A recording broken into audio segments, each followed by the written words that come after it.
Hi, everyone, and welcome to episode 6. I can't believe I've already made 6 episodes. That's crazy.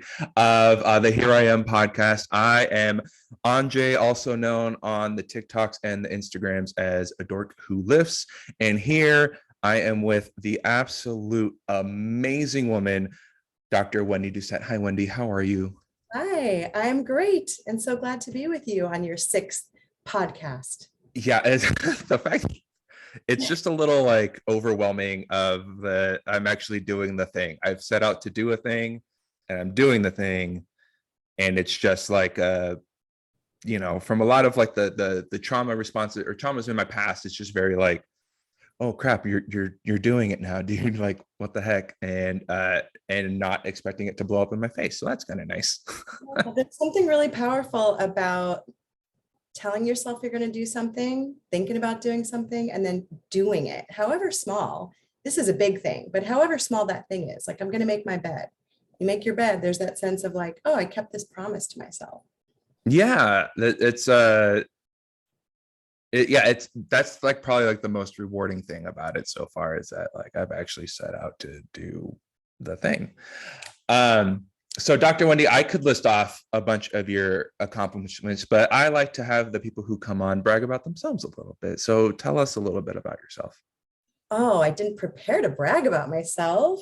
Um, let's see, I could tell you a little bit about how I got into becoming a therapist, which is what I am. I was always really curious about people and love to talk, which won't come as a surprise to you.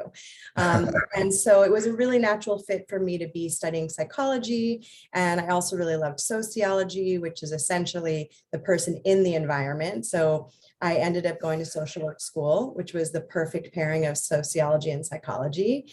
And I knew that I wanted to be a therapist. I wasn't quite sure what I wanted to specialize in. And that just kind of found me.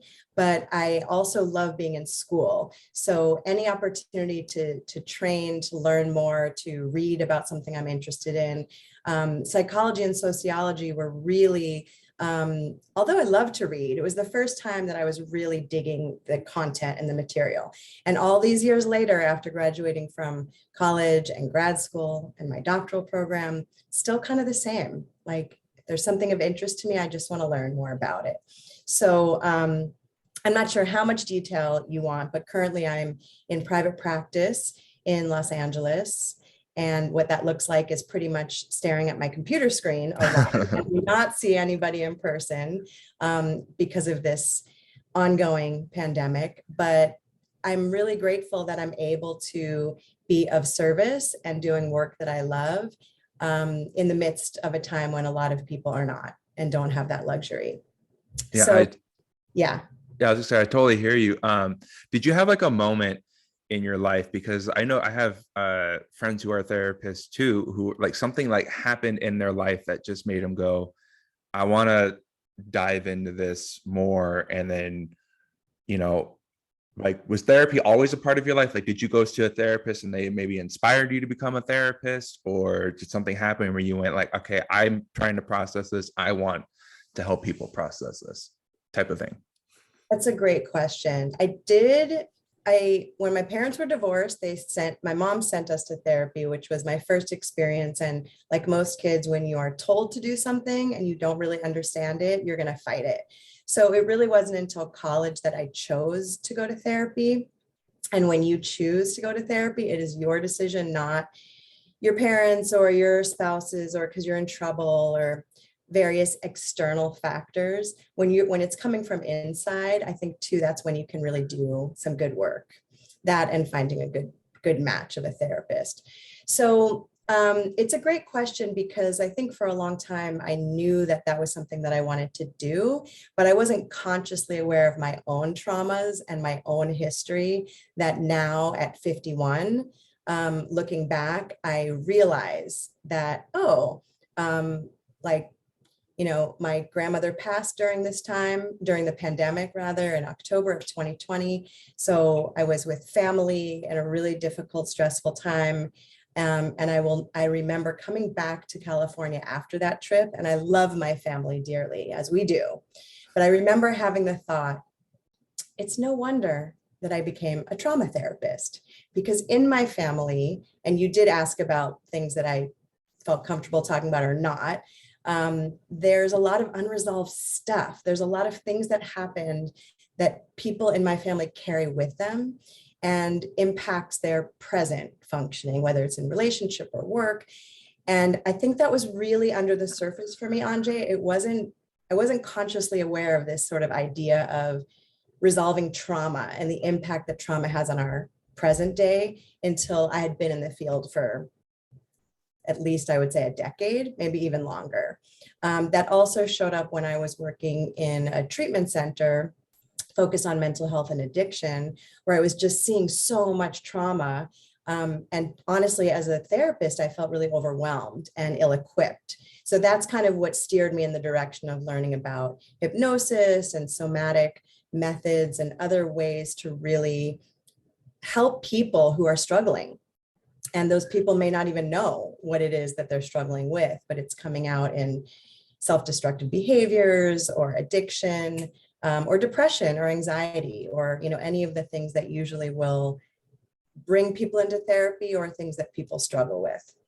Yeah, it's always hard because like I've noticed, like for me, I would look back on things that I've done and be like, oh, I could really see like how I was kind of like self-sabotaging myself a lot. And it's kind of like that weird, like you're doing these things, but you're not really sure of it. And then by the time like you do seek help, and then like some like certain things just kind of unlock and you're like, oh, okay, like now it's all starting to make sense. And yeah, I can imagine. So you didn't really, so you saw a lot of those traumas in the addiction centers that you worked with, and you went, okay, I need to give these people more tools than what I'm already equipped with. And that what made you go into more of like hypnotherapy?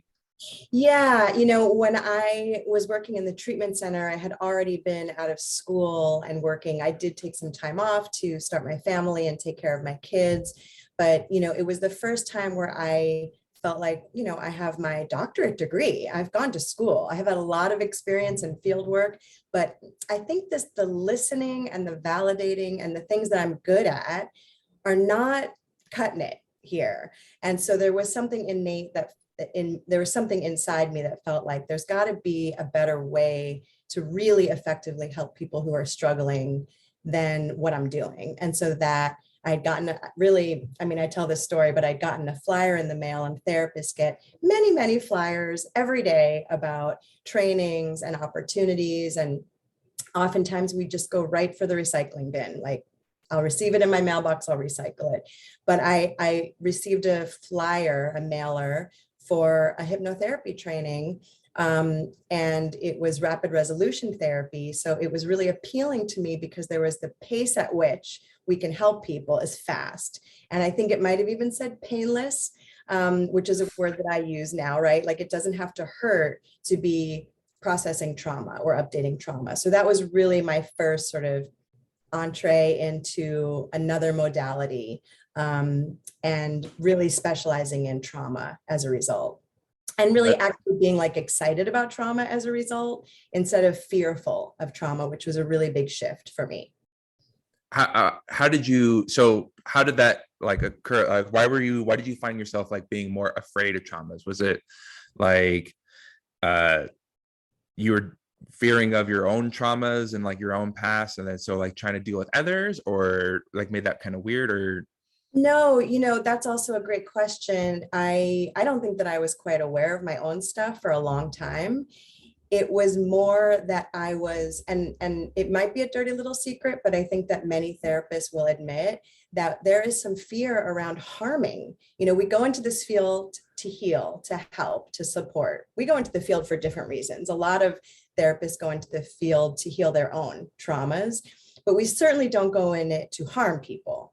yeah. And when you're listening to someone tell you about their trauma and you don't have proper training, you can do some damage, right? Like, tell me your deepest, darkest secrets. Let's open up this trauma. And then you're like bleeding all over the place, metaphorically, or you're activated in your nervous system. You're maybe even like dissociated or re-experiencing the trauma. And then what? Like, you need someone with you who can contain that, who can support that, and who can even just bring you back into the present. Like something as simple as, come back here with me, right? You're somewhere else, is not something that I really learned how to do in graduate school. So, Mm. I was really feeling, the fear was about, can I open this up and talk to people about their trauma because I'm curious and I want to know, or because opening it up is part of updating the mind and healing the trauma and processing it, which are different things. Well, I can definitely attest to your amazing ability to be able to do those things because for people probably don't know, I met Dr. Wendy through this wonderful program called Change Your Algorithm, which is a free mental health service where Dr. Wendy is one of the volunteer therapists who are part of it. And she was the very first class that I actually took with them. And you made me feel out. I can't stop saying she, you're right here in front of me. You made me feel very comforted and welcomed. And I've had instances in those classes where I'm opening up about a trauma, and I'm sure you and whoever else was in the class saw me drift off and saw me go back into that place. And you were very like, hey, dude, you're right here. It's okay. You're good. And it did bring me back, and it did help out a lot. Speaking of change your algorithm, my question for you, because I when I was talking with Joel, he told me, his first class was 4 people, and 2 of them was him and the therapist. So like it started so small, and then for this program in just over a year to go worldwide, which is insane. How did you get involved with Change Your Algorithm? So I am like many therapists. I have a listing on Psychology Today. So for anyone who's listening who might be looking for a therapist, Google Psychology Today, and there's a platform for therapists all over the world, all over the country. And it is a really common place that therapists advertise. So I get some referrals from Psychology Today, and I got a call from someone. It was not Joel, it was Alex. I don't know if you know Alex, but he was there in the early days. And I think his career and life has kind of taken him a bit away from Change Your Algorithm, but he key in starting it with Joel. And he reached out to me, kind of cold called me, actually. Wow. Yeah. And I called him back and we had a really nice conversation. He's a great guy. And it was like the beginning of COVID, I think, right? It's all kind of blurry these last couple of years, but Yeah. it definitely was during COVID, but it was around the time. I don't think I was as busy as I am now. And I was in my own mind thinking, how can I, like I said, I have a private practice. I've been doing it for a minute. I don't take insurance. I charge a good amount of money for people to work with me. And I always, it's almost the social worker in me, or just a part of me that wants to be able to support people who maybe won't come to see me in my office for a variety of reasons, or they won't even reach out. And money might be a barrier to treatment. Finances can be a barrier. So the timing was really great, because when Alex reached out to me and told me about Change Your Algorithm and the kind of mission statement and what it was about, I was like, sign me up.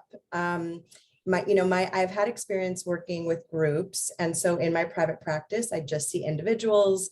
And I really like doing groups. So that was appealing to me.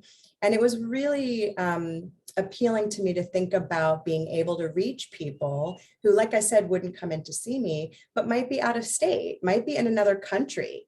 And even though this has been a really big adjustment to seeing clients via teletherapy, I do feel like we can reach people who are really vulnerable and really suffering with their mental health, that are more, maybe feel safer to click a Zoom link. And as you know, too, keep your camera off, not share, not participate, but be connected to a community, be connected to a mental health professional, and get some support. So that's kind of how it all started. And, then I met Joel, and I instantly fell in love with Joel, and just felt like these are my people. These are people who want to do good in the world. They're smart, their heart's in the right place. And I just felt actually kind of lucky that they reached out to me. And also they, both Joel and Alex were like, you can do it as much or as little as you want, your schedule, we're really grateful, really appreciative. And so that's kind of how it started. And ever since, I've been, with the exception of maybe traveling or having the flu, Wednesdays at 12 is something, I look forward to being with you and anybody else who shows up. And as you know too, Anjay, there has been this community built as a result. So being able to see the same people and connect with them and support each other has really been powerful, especially during the pandemic. Yeah. First off, Joel is like almost impossible not to like and kind of fall in love with, because Right. he just has such an infectious energy. So Joel, if you're seeing this, hi, you're awesome. But yeah, I remember, I knew for me when I had a buddy of mine who's working with Joel. His name's Andres Ramacho. I've told the story a couple of times, but he reached out to me and he was like, "Hey, dude, I'm volunteering with this company. You have a pretty decent sized platform on TikTok. Do you mind talking about it?" And I was in a place where like I always knew I needed therapy, but my therapy experiences that I tried failed. Like the first time I was paying a therapist, but I felt like, she didn't listen to me, or like I felt like I was more emotionally intelligent because I was predicted everything that she was going to say to me before she even said it. Like as I'm like processing my thoughts, I'm like telling her, "You're probably going to say this or that," and she's like, "Yeah, that's exactly. I don't know." And then like I felt like she just stopped, looking at her notes and whatnot. So I felt like I was repeating myself, and I was like, "All right, this isn't for me." Like, and it gave me like a really bad connotation for therapy. And then, shooting back to last year, I was realizing how like I knew like I was dealing with the death of my parents and still like years later, but I was like, there's still a lot of stuff I didn't process. I need therapy again. I found an online program that, the therapists work with to, use like a sliding scale to help offset costs. And even though that was still pricey for me, I was like, well, can't find it for free, so I gotta try it. And then even then I reached out to the therapist, never heard back, like never heard a word. And I just went, it gave me like that defeated feeling. And then so then when I was told about this, I was like, hold on, it's free. Right. And it's like, Match. I was like, it's free therapy. I was like, he's like, yeah. And I was like asking questions. I was like, okay, so like what, like you need to donate money or whatever? Like, no, just literally just show up as you are. It's all over Zoom, and you can be as anonymous as you want or not.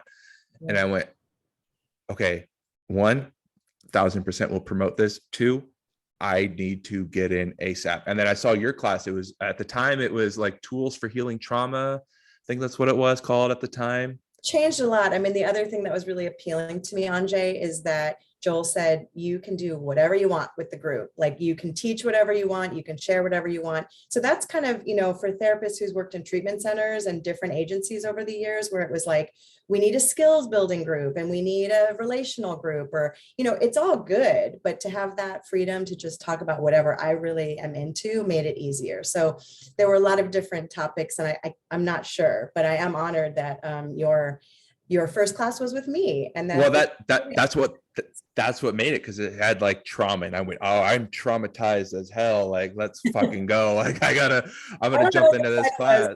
There was trauma in there somewhere. So The word trauma was in there, and I went, I have a lot of it. I need it healed. Like, let's see what this is. And then I went in, and it was just kind of like the stars aligned. Like, you gave off like this really wonderful, comforting energy, and I just went, okay, like, all right, step 1 for class 1. All right, let's keep going. And then I was really making sure that I was making this like a priority, and it led me into like going into other classes and checking other things out. So like you really helped me like dive more into the change your algorithmness of everything. And I was just like I gotta say this, like, from, I know this is really early for me to drop this on you, but like you've literally changed my life in the best possible way. You've taught me how to be kinder to myself and show more compassion to myself when, I grew up beating myself up like all the time. And just because that was, how I was raised with, mixed with getting bullied in school and just going on like, well, if I don't feel like I'm good enough here, and I'm definitely not good enough here, like this is just not, you know, mixing. And so of course I'm gonna like start, I must be start believing this because like this is what it must be. Yeah. And then we confuse that, those sort of external, like what the bullies did, what our parents said, what we interpret the incident to be, that sort of morphs and transforms into what we think of as ourselves, right? This like implicit belief or this embodied belief that I'm not good enough, or therapy's not going to work, or no one's smarter than me, or I'm not, I'm beyond help. There's many of them, but a lot of us have the same limiting beliefs that get in the way of our functioning. And they come from a time long ago when we were younger, but even though we get older and we gain wisdom and experiences, oftentimes those beliefs about ourselves get stuck. And we do need some tricks and modalities to be able to update them. Yeah, for me, like one of the thoughts I've always had was like, we were all born as like babies, these little tiny infant innocent children. Like we're all kind of born the same, like born like with the Yeah, we are. we have this, Yep. we have like this endless kind of like possibilities type of thing. And then it's just how we're raised is what kind of like molds us into who we are. And a lot of people don't have the best upbringings. And like for me, like I was blessed. I'm blessed with what I was given. It was just, my dad was battling a lot of his own demons that I didn't know about until he was gone. And while I love that man so freaking much, and I say out loud involuntarily, I miss him every day. Like, it, a lot that stuff got passed on to me, and I don't take it like personally. I don't ever take it like, I can't believe he would do that. I try to come from these types of things from a place of understanding, how I can rationalize things to make it like, oh, okay, I can understand you acted like this and this led to this, or you were dealing with this, so this made you like act out this way. And I could be wrong, but it's for me in those types of situations, it just makes me go, I'd rather, instead of like trying to react in like anger or frustration, which, it's not 100% accurate or effective, but I still try to come from a place of understanding of like, well, why are you doing this? Like, what's and then a lot of times, even if I deal with like hate from the internet, a lot of times I'm just going like, you must be having something serious going on in your life, or you had something happen in your life that made you need to lash out to someone like random on the internet. Absolutely. Yeah. And thinking about how, what you're talking about is also just, it's self-compassion, and it's a perspective shift, right? It's how you see things. One of my absolute favorite things that whenever I hear a client say, or maybe even a friend or someone in class, is, I never thought about it like that. Right? I never thought about it from Yeah. that perspective. It's like when I think about, oh yeah, my dad had some trauma, and the way my mom was treated, or what my mom knew about parenting was, when we think about it in that way, and we kind of take away, not that, you're not going to feel anger or frustration. Those are all legitimate feelings. When we can shift to, I like you said, it wasn't when you were a child growing up that you knew this about your dad, but you've been curious and you've explored it. And then you could think, oh, well, there were some reasons that he did the things that he did. It can help you be more compassionate towards yourself, but certainly towards your parent as well. And it doesn't mean that like what happened was okay necessarily, but having that understanding can help you in the present, right? Yeah. Happened to us, I say this a lot, and you've heard me say this, the stuff that happened to us is done. And the stuff that happened to us isn't our fault. But what is our responsibility now is to do the work, whether that's going to therapy or reading a book or going on a retreat or just being curious. Like, why do I keep getting into the same relationship? Or why do I lash out at strangers on social media? Right. Yeah. That curiosity can breed, so much knowledge, so much wisdom, really, because there's an openness to it. So, self-compassion, as you know, is something that I talk about because we don't do that enough. And it is a practice. And if we could just treat ourselves like we would treat other people, people that we love and people that we don't even know, it really can be, that in and of itself can be transformative. How do you respond? Because I get this a lot, and I try to be like, but no, it's not. It's because I try to like preach, like, yeah, talk to yourself like how you talk to somebody else. Like, you don't tell somebody else that they're a giant piece of shit. You don't tell someone else that they're not worthy of love. You don't tell someone else like, no, you can't do that. Like, fuck you. Like, you're done. But when I say that, to people, a lot of the times it turns into, well, yeah, but I'm different.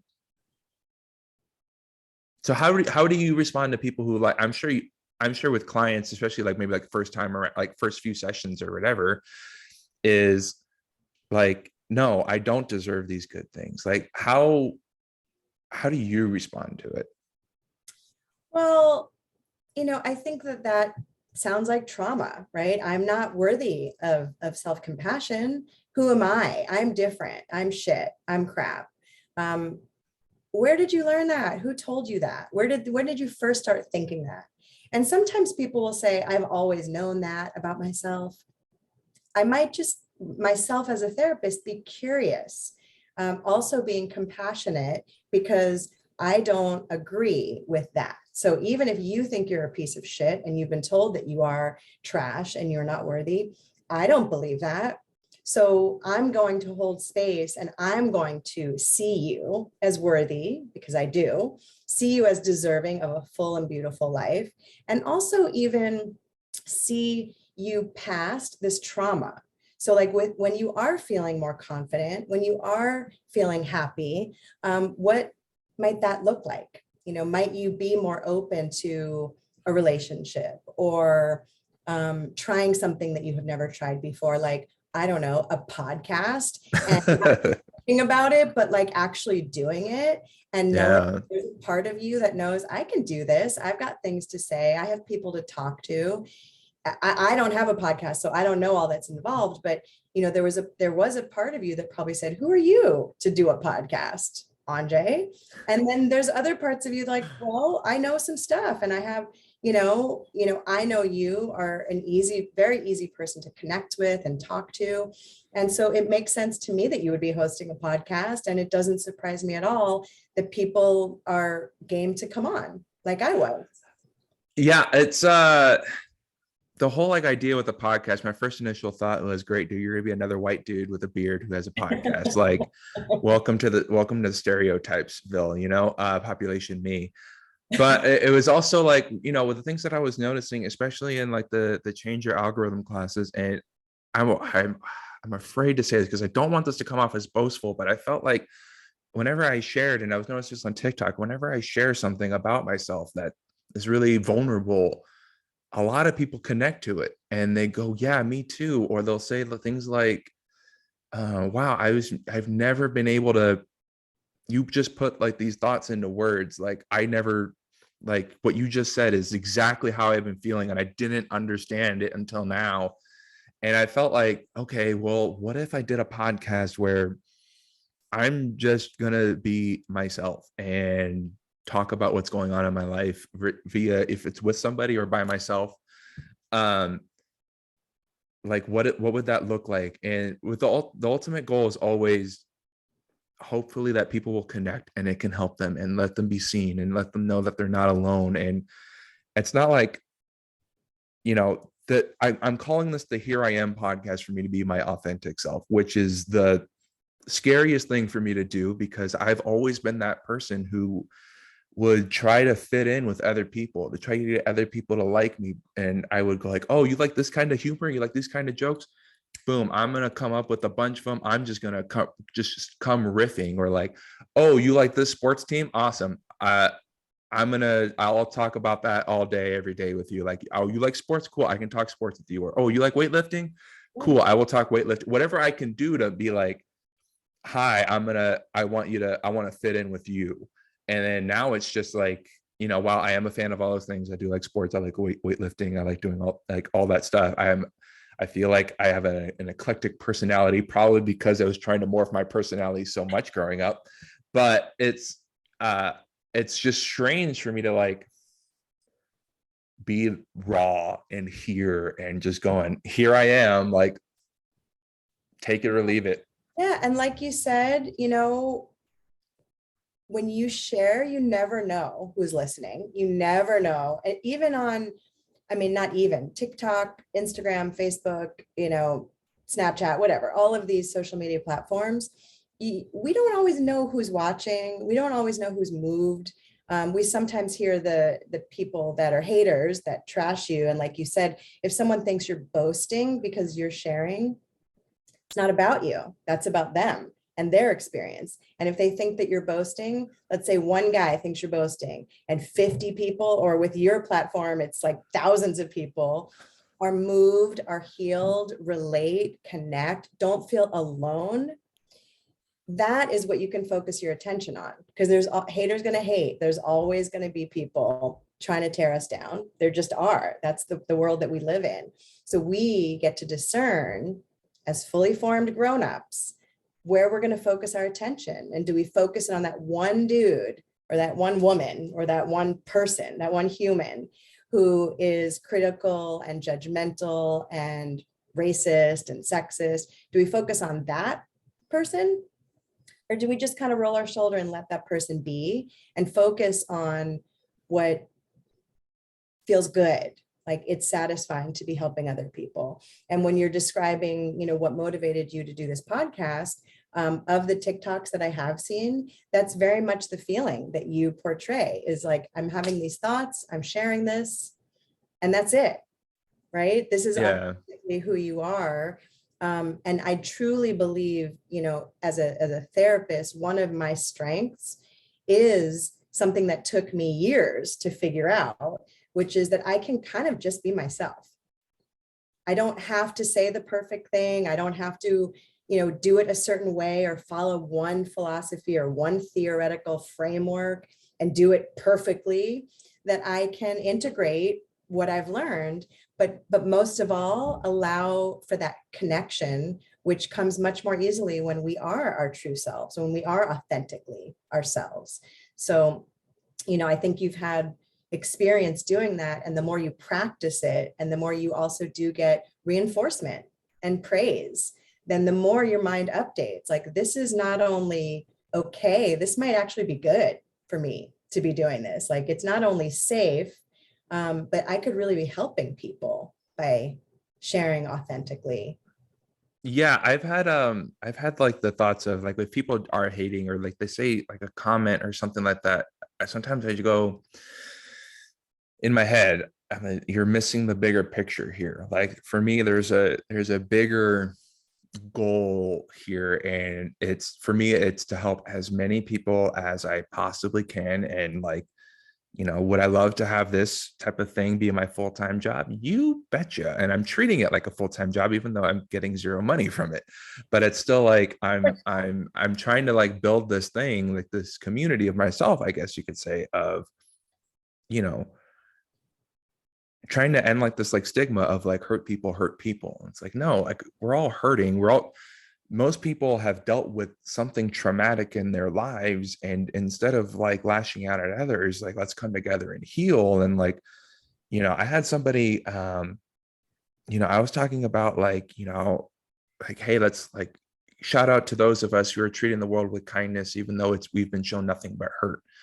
And someone Mhm. said to me like, hey, don't teach that. No, we need to be monsters, tame monsters or whatever. And I went, like, you're missing the point here. I was like, we shouldn't, being kind is not being weak. That takes so much strength to show kindness. It's easy to be angry at the world and like tell everyone to F off and just protect yourself. But it's hard to show kindness. And like, yeah, you have to set your boundaries so you're not overstepping yourself and you're not getting taken advantage of, and, making sure your cup is still full. But, I think, we treat the world with kindness and show empathy. It'll be a lot easier for people to heal and to show like, I'm accepted too. And I know I am not everyone's cup of tea. My following fluctuates by the hundreds a lot. Like I lose 100, 200, 300 followers. I gain 200, 300 whatever followers. And I'm just going like, okay, well, so some people followed me. They thought it was going to be one thing. And then they go, oh, okay, this is too much. I don't want to deal with, I don't want to see this. Cool. Like I at one point focused highly on that and put a lot of my self-worth into that. And I go, wait, no, I can't do that. Like I just got to be me, who I am, and do that. But I wanted to ask you is that you were saying it took you a long time to just be yourself when it came to like treating your clients. So when you first got out of school and you first started, even if doing like your clinical hours and whatnot, did you feel like did you feel pressured that you had to say the right thing and you had to solve this person's problem and you had to like make like all the right I All the don't right know. moves, all the right. Yeah, just saying all the right things. Yeah, and now looking back, I could see that that was some of my trauma too, that I, developed a trauma response of people pleasing and accommodating, which I can relate to, that sort of accommodating other people and, making sure everyone's happy, or, keeping the peace, the peacemaker. That was kind of my role in the family. And so that pressure comes from well before I went to school, right? And that's old. And, a lot of the stuff that drives us, as you know, is unconscious. Like you're not consciously aware of, why do I keep doing the same thing? Or why do I keep picking the same person? Or I really want to do something, but there's something that's getting stuck in the way. And so I think I always enjoyed working as a social worker, as a clinical therapist in many different areas. I was just thinking when you asked that question, as a student, and I do some supervision and I have some clients that are like social work interns or MFT interns. That imposter syndrome of like, who am I to be running a group, or who am I to be even talking to anybody in this therapeutic setting, is so huge when you're learning this, right? Because we may have had that before. It's very common that people have that imposter syndrome. And I also know and work with a lot of very successful people who still feel like underneath it all, like if they're going to be found out that they're a fraud. So, having said all of that, I do think that for therapists to have done their own work in therapy is so necessary. I can't even think of a word to make that like it's a deal breaker. If you're interviewing therapists, for anyone who's listening, you can ask them if they've been in their own therapy. Most of us have, many of us haven't. So having gone through being a client, being a patient, and looking at my own stuff really did help me to kind of, as you're talking about, come into my own as an adult, as a woman, as a wife, as a partner, as a friend, as a mother, as a daughter, in all of these different roles, really being able to see kind of what you were speaking to before, like, what do I like separate from what my mom likes? And do I really, is this something that I enjoy doing? Or is it just, if I've done it, it's to just kind of make people happy. And I do think that that is also some of the task of becoming an adult, right? Kind of separating from how we were raised and what we were told, and really kind of figuring out from there what fits and what doesn't, and being able to kind of leave some of the stuff that really isn't us. But it takes some time and it takes some work to figure that out. Yeah, it's kind of like learning to see the world through your own eyes versus like through the eyes of how you grew up and what your parents saw and how they saw things, and talking and getting to know other people and seeing things from like their perspective. You were saying you're talking about the imposter syndrome, and I know a lot of people who battle it. I sure as shit battle it all the time of like that. And it's like kind of like that also like the okay, good things are happening right now. When's it gonna when's it Yep. gonna blow up in my face? When is this all gonna end? Yeah. um what do you tend to say to people who are battling that thought of the, well, it's good right now, when is this going to blow up in my face? So when you think about when it's going to blow up in your face, where are you? You don't have to answer that, but right, it's that's in your mind. When Yeah, anytime we're thinking about, 10 seconds from now, 10 years from now, a minute from now, that's thinking about the future. So it might blow up in your face, it might not. But what you're missing is being here with the joy, with the pleasure, with whatever it is that's going well in your life when you're thinking about it ending. A relationship, right? I mean, we all have our attachment issues. We all, have different ways of attaching. But when something's really good, oftentimes, myself included, are thinking, this is the honeymoon's not going to last, or like, when is this, yeah, show up?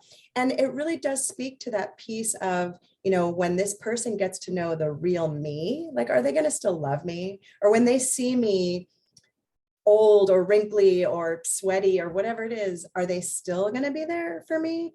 And so how we heal that is to come into the present moment. I know that gets talked about a lot and it might sound corny and people may roll their eyes, but bring yourself back into this moment, the only moment, and check it out. Are you feeling anxious in this moment? When you're talking about this relationship is going so well, no, it's great. And I'm happy and it's exciting. And okay, so stay with that, because yeah. that's all we have. I can't tell you that's not going to blow up in your face, but I can't tell you that it is, because, and I say this a lot too, like, I don't have a crystal ball. I can't tell the future. What I know is what I know now. And that's what you know now too. So, oftentimes, and I do it too, it's what our mind does, is it time travels and it'll bring up the past and it'll for sure bring up the future. And that's okay, because that's what our minds do. Our work, and this, is to focus on what's happening right now and to bring our awareness into the present moment. And it is a practice. We can't do it all the time. But when we do feel distressed about something that's beyond our control, whether it be in the future or in the past, if there's an awareness that that's not happening yet, or that's already done, that happened in what we think of as the past, so it's not happening now. Another way that we can kind of update our minds is just saying that to ourselves.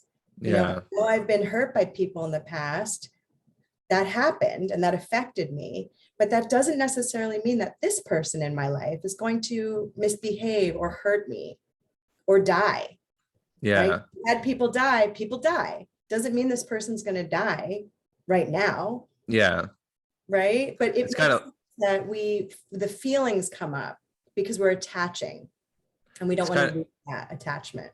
it's kind of like, don't cross the bridge before it's even been built, or like that type of thing. Like you're thinking too far ahead, like cross that bridge when you get to it type of thing.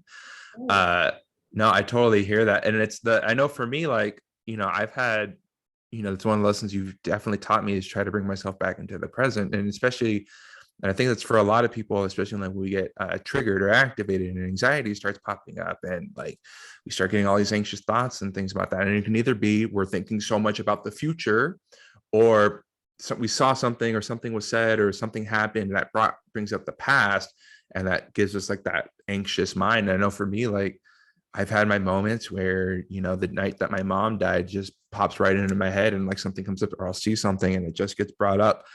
And it took me a long time to be able to go, it's done. It's no. You're not, it's happened. It's done. You can't change it. And even like when I'm thinking about the future, I'm finding myself becoming a lot more self-aware of my thoughts, of like what's actually coming across my brain. Like, what is it? These are actually happening. And it's not like ignoring them. It's totally acknowledging them. And it's like, yeah, but that hasn't happened. Like, that's not the thing. That's not, no, like, why? well, and that piece that you're articulating so clearly is a shift from I'm my thoughts, which is oftentimes what we think, right? I'm my thoughts or I'm my feelings, to, oh, I notice I'm having this thought.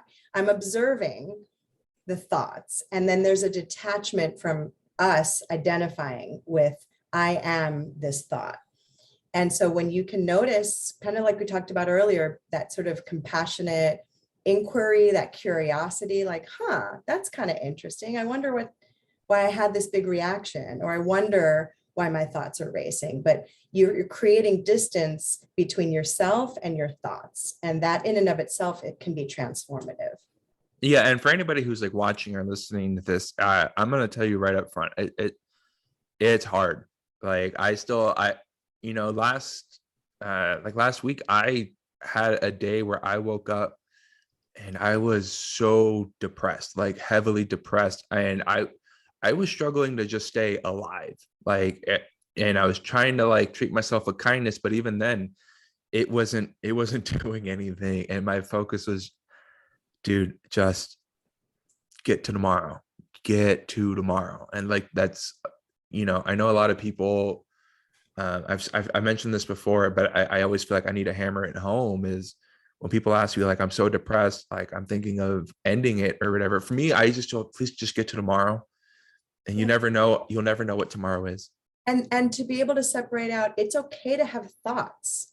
You're like, you don't expect we're going to change your thinking, right? And people say that. In my mind, when we can just notice these are thoughts, and when we are depressed, and anyone who's awake in the world who's not anxious about the state of our world is not paying attention. So that's not a judgment. It's just on top of this profound traumatic collective experience that we've been going through. We're still in it. We're continuing to go through it. So even when you can distinguish, I'm having thoughts, I'm having some scary thoughts, and you can tell somebody else, and someone else can receive that and recognize those are thoughts. Do you have a plan? Certainly exploring that as a clinician, but separating out thoughts about not wanting to get out of bed, thoughts about not wanting to live, thoughts about wanting to kill yourself, and action. There is a lot of space in between the thinking about things and the doing and taking some action. So just helping people to recognize, which I know you do on TikTok, and I hope Change Your Algorithm does, and I hope I do with my clients, is be able to give them that piece of how your mind works, and separating out your mind and what your mind is doing, your mind that's been impacted by all the experiences that you've had and all the traumas that you've had, and who you really are, because those are not the same. And when we can really fine tune that and recognize, I have depression in my family, or I've had significant loss, I'm grieving. We're all grieving, by the way. And you can kind of name it, like, it's okay to not want to get out of bed, and you can get out of bed, right? It's okay. And I think you do this beautifully on TikTok.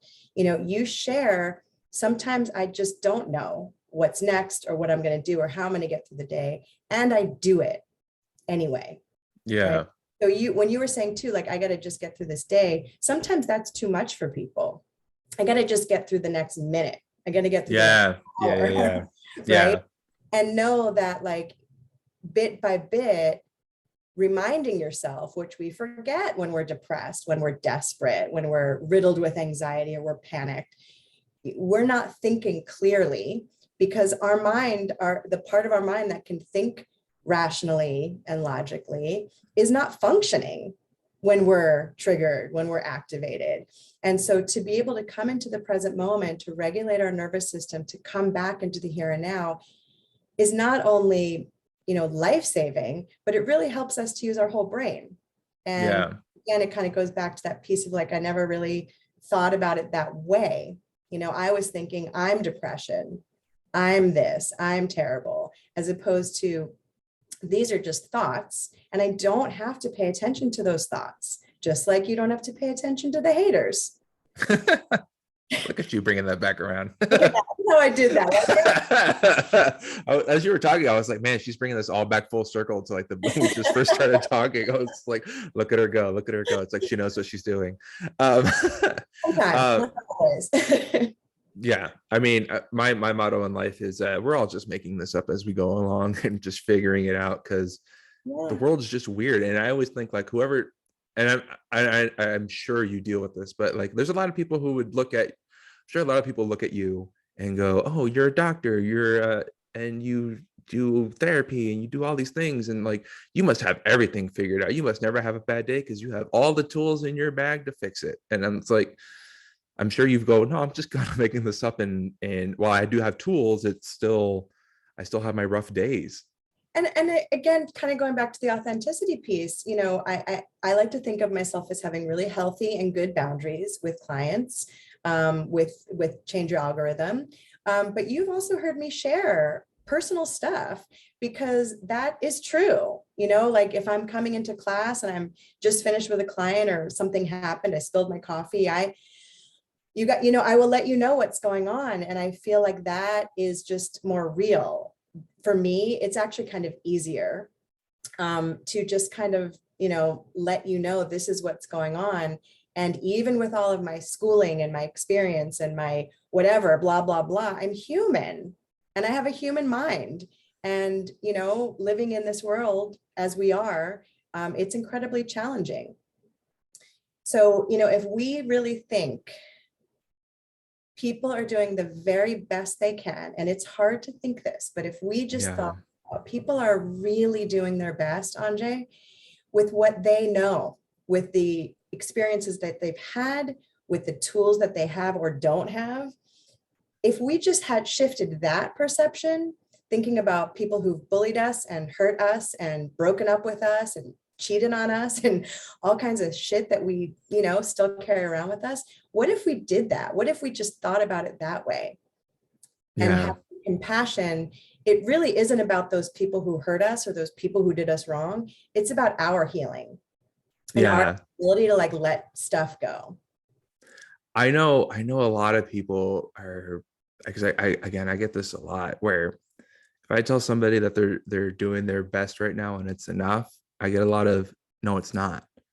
It's not enough. And I know, and I get it, because Lord knows I've dealt with these thoughts all the time, where it's just like, I don't feel like I'm doing enough. And because for me it's, I have this vision of what I want my life to be, the things I want to accomplish, and I get really impatient with myself because I'm like, oh, I'm not there yet, or this isn't moving fast enough. But the reality is I'm doing everything that I can right now Mhm. with all the resources that I have right now, to bring it in the moment. So I guess, to get your perspective on it, when you say you're doing enough and they go, no, I'm not, how would you, I guess, change that perspective a little bit? Well, I might say, if I were your unconscious mind, if I could speak for your unconscious mind, your emotional brain, I use those interchangeably, I would say, hurry up and do more.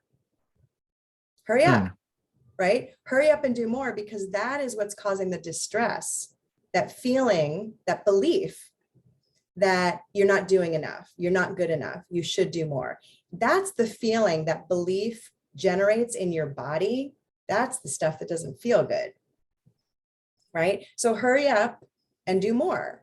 And it could be, I didn't, my paperwork is kind of a mess. And so my filing system and my numbers, it's very archaic. I'm like doing invoices today. I admittedly, like it could be more high tech and simpler to use. And so I'll have a wave of like, I'm still doing my books like this, like every month or like every year when I'm preparing my taxes, I should have been more organized, right? And so emotional brain says, hurry up and be more organized last month. Hurry up and be on top of your finances last year, right? And so if I'm saying that to a client, they might say, well, I can't do anything about last month or last year. I can't, because why not? Because it's done. Okay, so give your emotional brain that update, because your emotional brain can't tell time. So if your thought is, I should have done more, I should be doing more, then emotional brain goes, do it, do more, right? Or Yeah. I shouldn't have sold that, I shouldn't have sold my car when, if I sold my car last summer when there was a higher demand, I would have made more money. Okay, hurry up and sell your car. Well, I already sold my car, right? Yeah. It sounds a little bit confusing, but it is really getting that your emotional brain is responding to what you're telling it. And so when you're able to see, like you're talking about, where you're headed, where you want to go, that is a tool. Seeing yourself with, 50 podcasts under your belt, and people are banging down the door because they want to be a guest on your podcast. And, seeing that allows you, well, first of all, if I say that to you, like seeing yourself as a successful podcaster and you're making a lot of money doing it as well, and you're having fun and you're enjoying it, how does that feel if you just think about that? It feels like it's a step in the process because my vision for all the things that I want to accomplish, I set out like these hefty goals that I'm manifesting to myself right now. I don't want to like manifest it in a public space right now, but it's like, if I could have that, it's for me, it's like, cool, one step down. That's a big step that you've taken.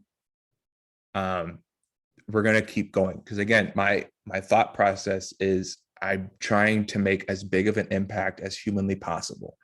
And so like my vision is very daunting. It's big, it's huge, but I was talking to a friend about this yesterday, and I'm sure have you ever had like a gut feeling that this thing is going to happen and you're gonna make it happen somehow, some way, by the will, no matter how long it takes, it's gonna happen. And that's why I kind of went into this podcasting thing, because I had this gut feeling that I'm supposed to be doing this thing.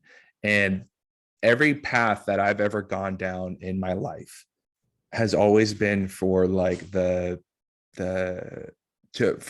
others to be proud of me. So like any kind of career path that I was going down, it's like, oh, well, this will make my dad proud. This would make my mom proud. Like this would make my brother proud. Like they'll be like, oh, cool, you're making all this money. You're set. You're okay. And I never stopped to think about like, well, what would make me proud? Mm. Like what would make me proud of myself? And that's been and I had a discussion with my brother about it where I was like, dude, because he was like, I've noticed that like, lately you've just been kind of doing your own thing. Like people are offering you like, hey, if you want to come work here, or hey, if you want to do this, like you can do that. And you keep saying no. And I went, well, two things. One, I don't want to be a burden onto them. Even though like me knowing the kind of person I am, like if I jumped into that kind of a thing, I'd be the best employee of all time and doing all those things. But I was like, but dude, this is like the first thing, even though it's the most stressful thing I've ever done outside of taking care of my mother. Um, and I'm always like stressed out about like finances and how I'm going to pay this bill, or like I'm in a house that I inherited. I'm like, it's beat up and it needs a lot of work and I have no money to do all that type of stuff. I'm just going like, this is the first thing that's felt really right and that I need to do, and kind of just see where it goes. And and it's a total trauma response for me, but the whole taking a leap of faith into something is scary, because it's, so many things have blown up in my face before. And that thought of like, oh, this might be blowing up in my face. This might blow up in my face now, but at least right now I can go, at least I tried. Yeah. And at least if it fails, then it fails. And then whatever comes, I'll figure it out, because every horrible situation that has come up in my life, I've ended up figuring it out somehow, some way. Right. Based on that experience and that history, that can indicate that you will figure this out too. So a couple thoughts about what you said. One is, anytime we're afraid of something, what if this fails, right? We're wired for that. I'm going to fail. What if I don't? And as you said, what if this blows up in your face? So what? What does that look like? What's the worst thing that can happen? You don't have to answer it. Yeah, I know. But for me, it's like I just put the microphone away. And right. And you don't even have to spend too much of your energy focusing on the worst case scenario, because our brain's going to do that automatically. Going back to what you said, which many of us can relate to, is, my mom would be proud, or if I picked this person, my dad would be happy, or, if I went into this career, then whatever, these are the stories we tell ourselves, right? And so every time that we seek that external validation, which we do, all of us do it, I do it, on an unconscious level, Anjay, we're telling ourselves that we're not good enough. we're not Yeah. able, right, to know what we like, what we don't like, what we're proud of. So for you to think, well, what's going to make me feel proud? What's going to make me separate and apart from what other people think? And that's the separation from our parents and the separation from our early caregivers, because who my mom wants for me to end up with is probably not who I'm ending up with, right? So do I then like be with that person that my mom wants me to be with and maybe not be so happy? Or do I really trust my own knowing that I can make those decisions for myself? I might fail, the relationship might fail, or the podcast might fail, or I might get fired or whatever. And that's okay, right? So it's okay that we, like, this might sound kind of crazy, but someone had just complimented me on my hair. I stopped dyeing my hair during the pandemic, and I did it because it didn't feel safe to color it. But then I thought, you know what, this is a great time to like let my hair go and not dye it. And I will tell you, as I've probably shared in class before, this was such a tremendous exercise for me in not caring what other people thought. And I'll spare you from the neuroses that I had about my family and what they thought. But I really have to also let go of people who compliment me. That also, I don't need that. It's nice. It's way nicer than people say mean things or obnoxious, whatever. But when we care less about that external validation, we do tend to trust our own knowing more. And vice versa, when we trust our own intuition and our own knowing, or maybe just get curious like you are about what does make me happy, what will I be proud of, that's kind of a fun adventure to explore. And then you care less what other people think. Yeah. A lot of More the times, yeah. yeah, a lot of times people that I've noticed, it's well, it's hard to, I mean, you kind of grow up with that whole, well, it depends on what other people think, or you fall into like whatever like the media is saying, like you're supposed to look this way, you're supposed to do this, you're supposed to do that. And it's really hard to like focus your acceptance of yourself. I mean, there are people going like, men want this in a woman, or women want this in a man, and this, that, or the other. And I'm like, how about we just be ourselves? And if the person that we get drawn to, I mean, like physical attractiveness is always a thing, but it's always like the to me, it's always just like the human underneath behind that mask, or behind how they look is and what makes them who they are and how you connect with that person. And it's like, for me, I'm like, as long as you're yourself and I'm myself, if it's supposed to be, it's going to be. Like if we're supposed to click and we're supposed to be together, it's supposed to be the thing. And that's taken me, I'm 35 now, and that's taken me all 35 of these years to figure that out, because I know what in my previous relationships, it was, oh, I think she thinks I'm attractive and she's into this, that, or the other. I think then I need to start being like this because I think this is what she's going to like me as. And then, then poor communication and all these other things. Like I can't bring up my stuff. Well, and that piece of losing yourself to be accommodating somebody else. She likes this, so I'm going to do this. Then you sacrifice yourself every time you do Yep. that. Yep. And then that's the whole, then for me, that turns into, wow, no one actually likes me for me type of thing, or like no one understands who I really am. And, I've definitely battled that. And, now I'm just kind of like, I hit this point in my life where I'm just kind of content, especially in terms of like relationships, where if I'm in a relationship, awesome, cool, amazing. I hope we're able to communicate all these good things. I would love to share my life with somebody. But if it doesn't happen, all right, I've been single most of my life. Like I'll deal, like I can handle that. Like that's fine. I'm used to it. And like even like going down like, this venture that I'm going on now, I've dealt with nobody thought I could do it before. Like I used to weigh 400 plus pounds. And when I went into going to losing weight, people were like, okay. And I was like, just watch, I'm going to do it. And I did.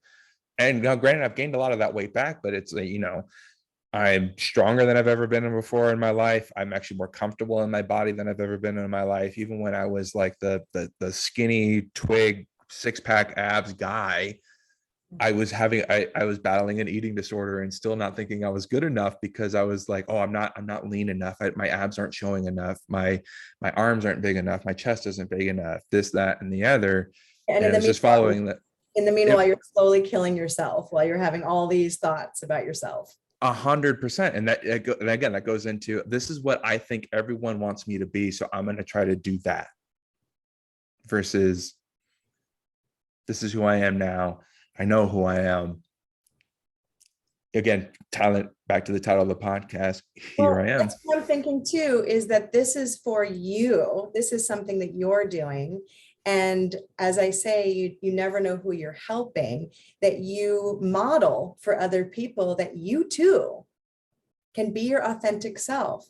And you know what? Some people are going to like it and some people aren't. And that's not about you. That's about them. So as far as you wanting to be in a relationship and being in a relationship, you're going to be your authentic self. And there are a lot of people that are going to be drawn to you, Anjay. There's a lot of people who are drawn to you, whether it's, for all sorts of different reasons. And for the people like that, you're not their thing, you're not their cup of tea. That's okay. They'll go find another podcast or they'll go do something else, and they'll make space for more people to find you and to come your way. And it just also reminds me of, as a mom, because I have 2 teenagers, that I can try to control them all I want. I can try to teach them and mold them and give them books and therapize them, or try not to talk too much. But, I can do all the things, but most of all, kids are watching what we do, right? So I can say, don't do drugs and don't drink, and alcohol's poison. But if I'm drinking wine at dinner, or they know I'm meeting friends for drinks, they're getting a mixed message. And that's not to say you can't teach your kids to not use drugs and use drugs, but your kids are going to know that you're using drugs.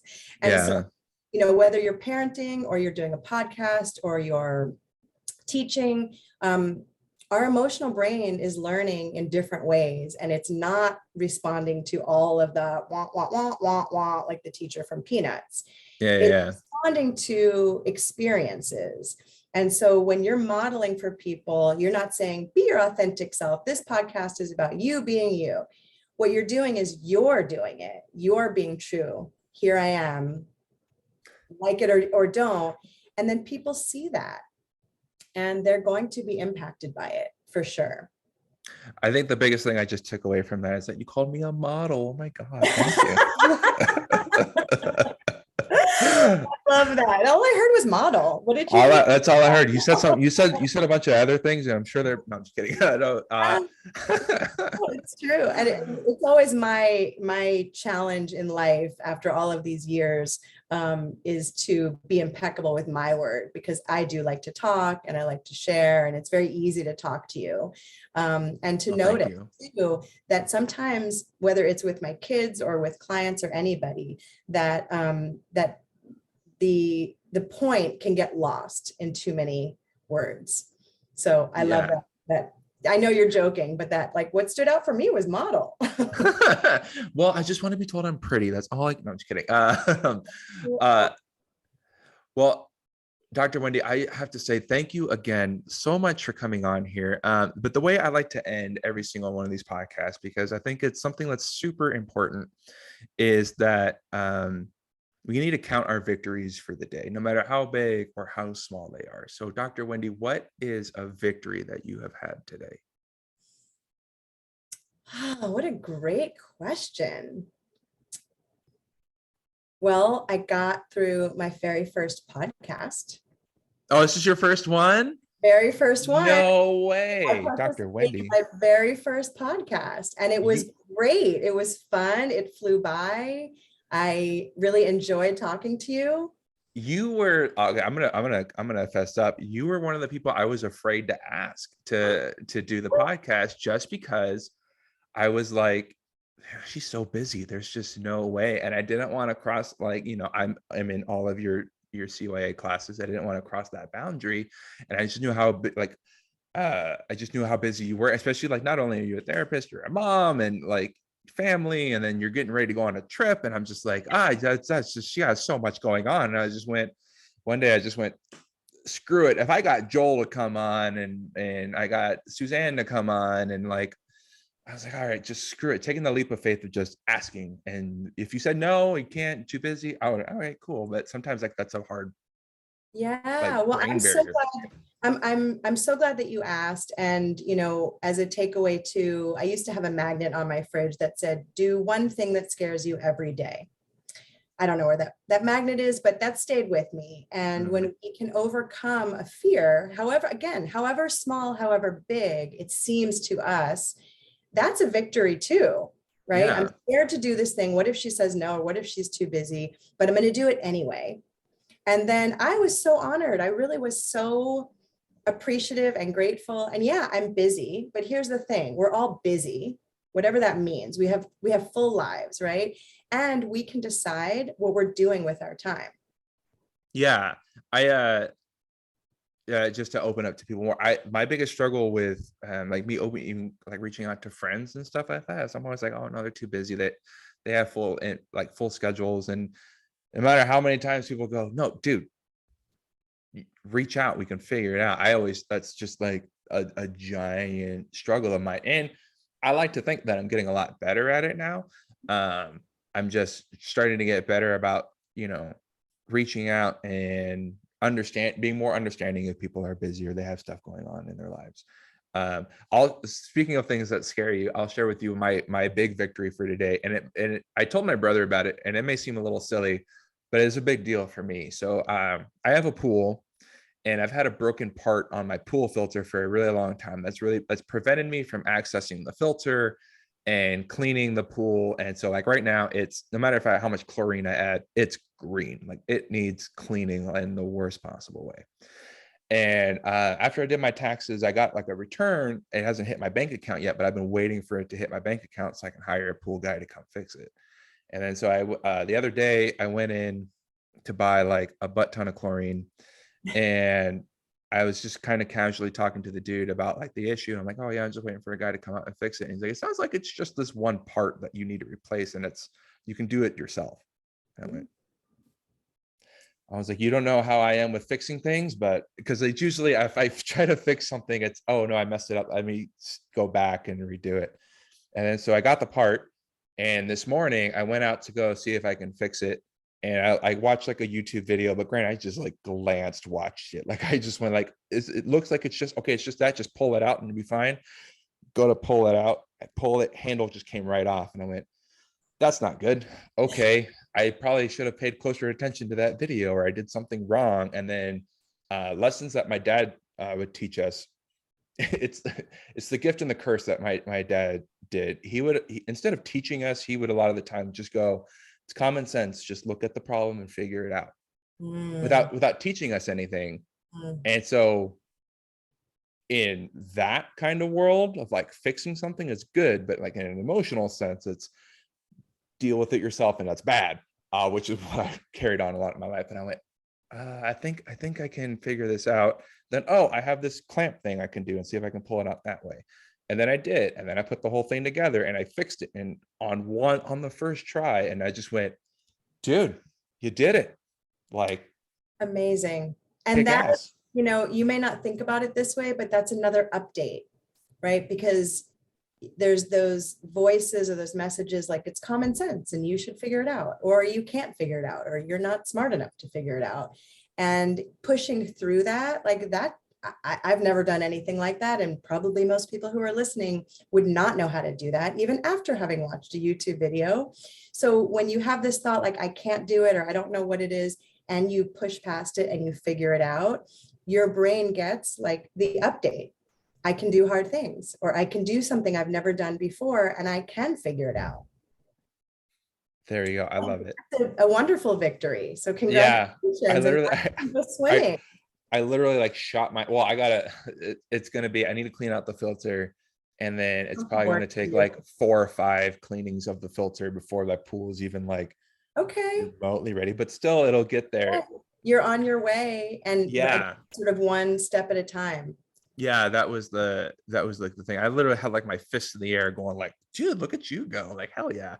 Right? And then so I was like, all right, cool. So yeah, that's my big victory for today. And even though like I always try to remind people our victories can be the smallest of things. Of I got out of bed, I drank a cup of coffee, I drank some water, I ate, to I solve world hunger, like anywhere in between, it's a victory. And we always need to remember to count our victories. And that's also a great way to be kind to ourselves and show ourselves some love. So Absolutely. thank you all for watching. If you are watching on the YouTubes, please click subscribe and all that fun stuff. I'm really bad at mentioning that, but I figured, oh, I'm posting this now, I should probably start doing that. And if you're listening, please, subscribe, leave a review, and I hope you enjoy Friends, this journey that we're going on. share, tell people about it, Do all that fun all stuff. that stuff. I Thank don't you so want to tell you much. what to do. I just ask you to do it. And again, thank you, Wendy, Dr. Wendy, sorry No, that's for okay. coming on. It's totally my pleasure. And And this was a great experience. And I love the way you ended it. And, it's a reminder too, that when we can focus on the victories, however small or however big, focus on, what we're grateful for and what we appreciate, it really does shift the way that we're feeling. 100%. So everybody, please be kind to yourselves and be good.